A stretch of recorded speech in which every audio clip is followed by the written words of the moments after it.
Artificial intelligence is a hot topic in the news at the moment, but one fund manager has been waiting for this moment for quite some time. I'm joined by Chris Ford today in the studio. Chris, thank you very much for being here. Like I said, AI, big topic. Yep.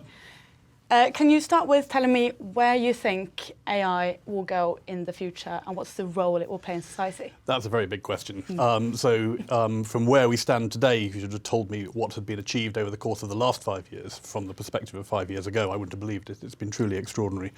AI is going to be, in our view, the defining technological context within which we're going to live our lives, both at work and at home, over the course of the next decades. And we need as a society and as investors to engage with it wholeheartedly in order to understand where the disruption is going to occur and how that disruption will change the way our lives are led for, we think, very much the better. And it's happening right the way across the world in all sectors of the economy and in all regions. So then, if we look at adoption, where are we currently at with that, especially if you compare it to how other technologies have moved in the past? So the technology of AI at the moment is incredibly low, considering the opportunity that stands in front of us, but the adoption rates are very, very, very quick. One of the features of the AI world most recently that's caught the eye has been the GPT technology from OpenAI, and specifically the ChatGPT application, which many people will have been playing with over the course of the last few weeks.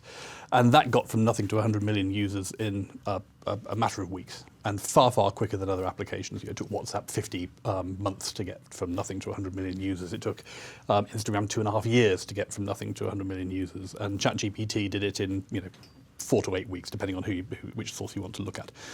So the adoption is incredibly high. The willingness to engage with the technology is incredibly high, but we've barely scratched the surface. But I do think that ChatGPT is an important moment in the story of AI, because it's that moment where you have such a powerful application in the zeitgeist and usable by all of us. Many people will have engaged with it. We've used it for silly things like writing sonnets and poems. We might have used it for more meaningful things, completing assessments at school or writing reports at work. So it's really the first time that explicitly people have had the opportunity to engage with a leading edge AI platform. And of course, it's a bit like opening Pandora's box. Once you open Pandora's box, it doesn't go back in again. So now it's here to stay, and we need to figure out how we govern it, how we regulate it, and how it's going to be embedded successfully to the benefit of society rather than to its detriment.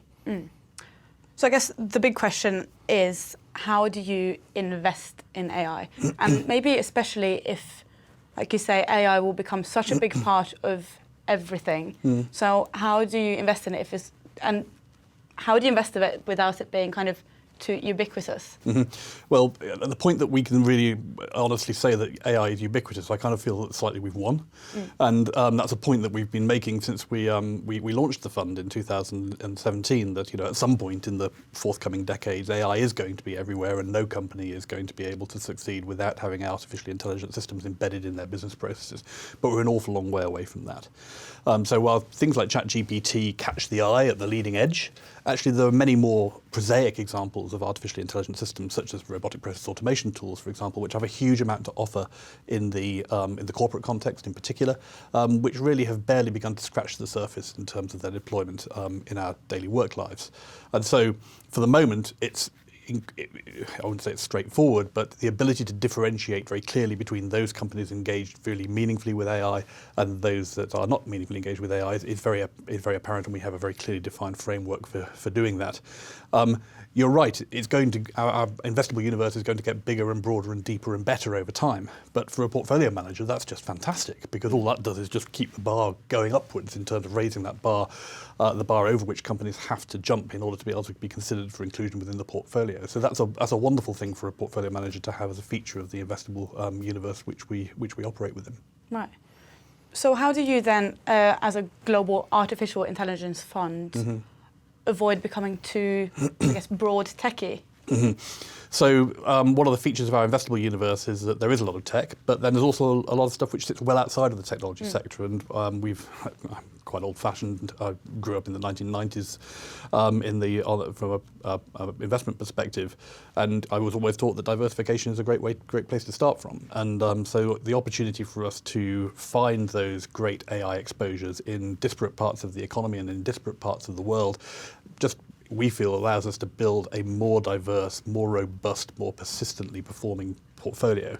And so far, we think we've managed to achieve that reasonably well, but to the extent that our investable universe does grow and broaden over time, we think that those characteristics hopefully should strengthen over time. Nice. Well, thank you very much. For Morningstar, I'm Sunniva Kolostiak.